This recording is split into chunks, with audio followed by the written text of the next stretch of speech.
Hi there, it's Kevin with Gone Games. I had to do this video. It was just too tempting not to do it because this is a topic that has caused a whole bunch of can of worms here locally, which has caused some arguments online, which has just been, it's been all in the news. I've avoided it because, again, the whole purpose of the video is not to throw shade at particular individuals.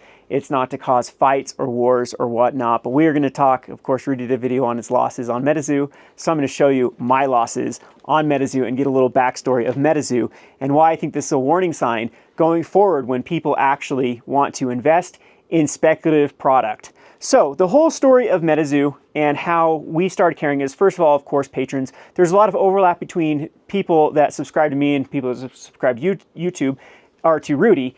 And then I started getting a lot of demand about this new game, Metazoo. And so I researched it, and I think Zach and I even looked at the cards and played a little bit. Neither one of us were impressed with the artwork. It just wasn't our cup of tea. And the thing that we found the worst about this game is it tried to be too similar to Magic. It was just like, it almost reminded me like Infinity for Magic, like a wonky Magic set. And I don't understand a lot of these companies that think they can compete with the big boy, that they don't differentiate themselves enough away from Magic to draw a different type of player. Like, this is directly in competition with how it plays with Magic the Gathering. And to me, that was just, like, that was the warning sign, number one. Number two sign, too, was just when you started to look at the data for Metazoo. So I started researching it and looking at the cards sold. And basically the only cards that were selling on TCG Player and moving were the Rudy promo cards. We'd have a brand new set would come out. I remember I was looking, I think it was this one actually, or the second set, one of them I was looking at. And there were like 1 or 2 copies sold on TCG Player over a month or after a brand new release. And that was the biggest warning sign, because I know this term is now kind of a meme. People have picked it up because I've been saying this term for a while, this utility. In fact, that's it. Rudy in one of his videos mentioned, ooh, the new word of the week is utility. I've been using that for a long time, where what I like is utility over collectability, over speculative things, because utility means that people are actually using the card to play. They're using it to play. That is what sets Magic the Gathering aside from any or just collectible cards. Not trading card games or games in general are so much. Look at buttons. He's mad at the Metazoo video, and now he wants to try to interrupt the video. But like, there is all, like, how many non-playing games have succeeded, especially in like the comic or fantasy world? I mean, since the 80s, since the 70s even, there have been comic book cards, there have been a lot of stuff that don't have a way to actually play them, that have just collapsed. I mean, Pokemon is the one that kind of gets away with having less utility than most games, but actually Pokemon is right now the second most played game in anything.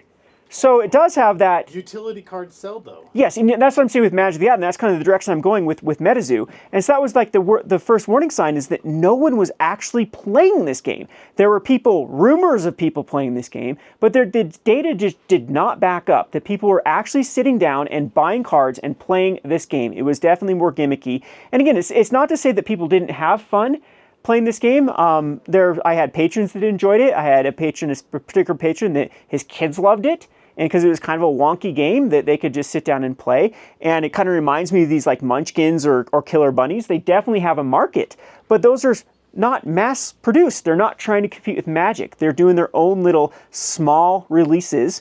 And that's good. If you can make a profit and you can find an audience for something, that is perfectly acceptable and fine. There's nothing wrong with making small amounts of money. Or in a lot of these cases, some of these smaller board games and card games, they make some good money.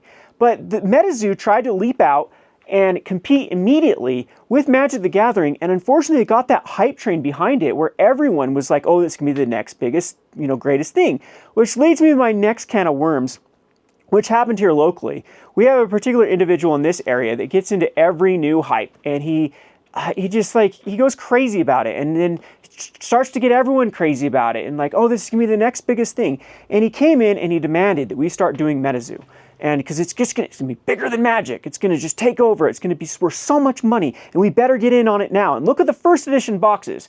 That was warning sign number 2, is this whole nonsense of first edition versus second edition or unlimited, which I'm glad that places like Flesh and Blood have stopped doing it, and things like Lorcana have never picked it up. Because what these companies do when they make first edition versus unlimited edition is they're setting the unlimited up to fail. And they're giving this initial kind of wrong information to the market that there actually is demand for something that there might not be demand for, because the people that get into the first edition is just mainly speculation. They are trying to flip it, they'll eat it up, they have the money to just buy up stuff, and it doesn't get into the hands of people wanting to play it. And then there is a lack of supply for then people that actually want to play the game can't play the game because it's all been bought up on the speculative stuff. I guess we can't record videos at late at night because the dogs go absolutely crazy over here. But anyway, so this particular individual just started getting kind of rude with this Metazoo, because I didn't want to go and buy it. Because he's like, if you carry Metazoo, I'll get people to buy it. I will. I'll bring them in. I'm like, how about this? How about you get people in and then I'll buy it? And that's where this crap came from, was this initial stuff that, in fact, this was supposed to be paid for, but that person ended up not paying for it, because that's what a stand-up individual they are, is these pre-release event kits that are just good to get started. They're like pre-release kits in Magic the Gathering. So this is all I'm left with Metazoo. I'm glad I never had a big holding on Metazoo. And again, it's just a wonderful warning to everyone now with new games. Like, people were so kind of mad at me about Lorcana. I kind of dragged my feet about Lorcana. I'm dragging my feet about Star Wars Unlimited. I'm being very conservative, because 9 out of 10 times a game fails. And I'd rather be safe, and I'd rather be late to the party. That's why I always say the third set. The third set is make or break. And I guess Metazoo actually did hit its third set. It was its fourth set it really died in. But I mean, there were other factors too. As I was stating before with this particular person, he said, just run Metazoo. People will come and play. People will come and play. So I'm like, okay, let's look it up. So the state of Utah is known for gaming. There are so many game stores here in the state of Utah. And so I looked up at how many places were running Metazoo events in all of Salt Lake, all of Utah. And we looked it up, 0. It was like the first store that was near. There was like something in Denver that was running it, and something in Albuquerque that was running. Those were like the closest places to play Metazoo. And so I told that gentleman, like, if it can't run in Salt Lake, why in the world do you think that it could run here in little Richfield, Utah, when we can't even get people to draft Magic? Like, you know, like everyone plays Commander and that's it. And it was, he just started arguing with me and getting, you know, again, very rude and saying, you know, I just don't like to promote things and blah, blah, blah, with Metazoo. And I believe he invested a lot of money in Metazoo and whatnot. And, I mean, it is what it is now. I mean, that's the whole thing. But that's what I always want to caution people, is to look at utility. Utility, utility, utility. Utility is king. If people are playing the game, there will be demand for the game, and it will go. Like, this crap doesn't have to sell. These board games, these Ticket to Rides have sold over millions of copies. These Azules that have sold over millions of copies. They sell because people play the game. They have a collector's version of Ticket to Ride. They have a collector's version now of Azul. But those came like way later, after there was enough demand for that little niche of people that cared about these little collector editions. When you start a game on the premise that it's going to be worth money, that people are going to speculate like that it's going to have demand in the future, you are just setting yourself up for failure. You have to create the demand first, and then you can start doing the wonderful shiny stuff and stuff. Like, you have to have that proof of concept. And so I guess that's what we're going to show. We're going to say our little goodbyes to Metazoo, of how much Gonro Games is in debt from Metazoo. Can I get the one off the shelf? So yeah, we can take this off the shelf. This was also someone that did not buy. This is that particular individual. There's too much cards on. Yeah, look at My Hero Academia. That was the same person. That was like the same person that wanted me to order all of that stuff. It's the thing with My Hero Academia is it still got people playing it, and the what do they call that? It's called the I can't remember the line they call that. They're still creating sets and still universe. I want to say Universes Beyond, because it's Universes something. Universes. It's called the Universes system. It's still okay, But again, they tried to expand too quickly because it got really hot, and it was just the same time period as Metazoo. It's during the COVID era when everything simultaneously was going up. No matter what, everyone thought every collectible was liquid gold. And so people invested in all of these lines. And so there's too much money and speculation and people actually not playing the game in all of these lines. And they all came crashing down at the same time. Magic and Pokemon barely survived with massive crashes due to the speculative money, because there again was so much utility. There's so much people actually playing the game. Yu-Gi-Oh is still struggling because they had a ton of money pumped into it, and there wasn't that many people based upon the money that was pumped into it. So now it's all entering back into the market at the same time. And that's what's happening with the universes. Universes, a lot of this stuff like the Attack on Titan, what's that line? The Weiss Schwarz? The Weiss Schwarz line is still struggling right now with, like, again, too much speculative money that got into it.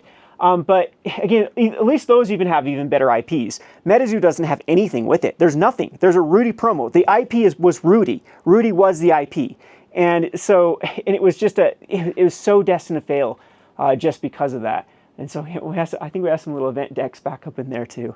And again, I think the Metazoo could have had a place in an ecosystem, but why in the world would you go so deep on something that just doesn't have any like data to back it up? And like, it was even with Flesh and Blood too. Like, now Flesh and Blood has come back down so far, even on some of the first edition boxes. And remember the $3,000 card we opened, Zach? And like, I was so stupid because I had an offer for $2,200, and I didn't take it because it was selling for like $3,400. And I went to Cedar City, Utah that weekend to visit my sister, and I stopped in the game store, and they had one.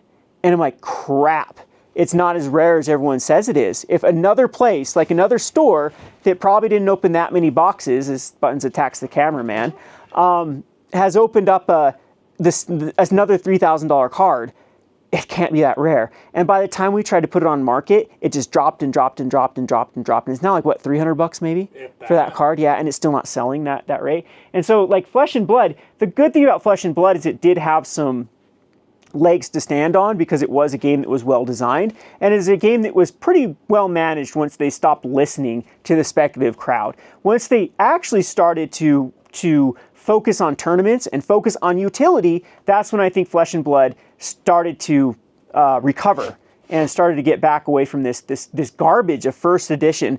And like this is not the comic book market. This is like card games and board games and whatnot are not the same as sports cards and comic books. It's the same thing with these board games too over here. Like, there's actually a market to like, I know some people that basically speculate on board games when they find this little niche of when board games are kind of out of print. This particular one here, Blood Rage was being sold on eBay and other sites, Amazon, for $200, $300 at certain times when it was just out of print until they did a reprint. But of course you have to hit those perfectly because they're going to reprint it if demand's there. We have even games like Wingspan that have hit, high levels. But again, it was utility that was driving them up. It wasn't people that wanted to keep these sealed for collective purposes.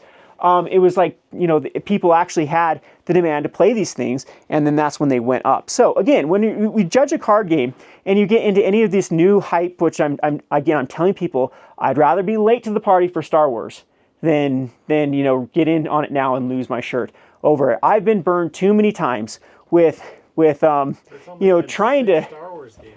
Yeah, and again, we haven't lost a lot of money on stuff because typically I do make people prepay up front, but there has been sometimes I'm like, okay, I'll get it. And that's this is another pet peeve of mine, is we have, with the Fallout topic going on right now, with stores that have canceled on customers, especially online stores that have canceled on online orders. It just makes me kind of laugh, because we're in this mentality where people think that the customers are always right, so it's okay to cancel on a store. But if a store cancels on an individual, it's like bloody murder. It's the worst thing that's ever happened in humankind, and shame on them and everyone. And it's kind of like you reap what you sow. I think a lot of customers, they started that. I mean, they put their foot down. That it's like, okay, if something is I'll just cancel and cancel and cancel. And then when now we have Fallout that is super popular, it's I don't know. As a store, I'd never do it. I would, because you know, my reputation matters more than making a profit on a certain set. But it almost feels like it serves them right with the same online people that are, you know, they're going online rather than their game stores. They're so they're the same people that I know have canceled on stores that are now getting canceled on because something went up. So that's where I've got stuck with a lot of product in the past. It's just people that refuse to pick up their product after they make me order it for them. So we're a little bit hesitant now to do that sort of stuff. But anyway, again, the purpose of this video is not to throw shade. I just thought it was kind of funny with the Rudy video that came out with the Metazoo. I think he was trying to show that, you know, he wasn't pumping dumping it, that he lost as much as anyone on it. And I believe him. But again, the whole thing was misguided. The entire Metazoo, like everything about Metazoo just screams of the worst type of speculating, the worst type of you know, counting your chickens before your hatch is really what I'm trying to say here. Because again, there's nothing wrong with what makes alpha and beta cards so expensive from Magic the Gathering is no one had the cards because it was an unproven game. And that's why they're rare, and that's why they're expensive. And Pokemon even stopped first edition after like a couple sets. Yeah, now they're reprinting it though in the classic trading card editions and. Well, they used to put first edition on cards. Yeah, that's kind of where it came from. Yeah. So people are looking back to it. I mean, that's what I used to talk about Flesh and Blood. Is people were trying to basically slam 25 years of growth into 1 year with Flesh and Blood when the first set of Welcome to Wraith came out, and people were like, oh, these first edition cards. Like I was saying, I was always on Discord saying, guys, there should not be Black Lotus prices on a card game that's brand new. Exactly. And anyway, we're getting kicked out because someone is going nuts over here. What are you doing? Because that's what happens at nighttime. It is wrestle time. So anyway, hope you guys enjoyed this video. Again, I'm not trying to start wars with people, not trying to throw shade. But yeah, there's my story of Metazoo. Thanks for watching.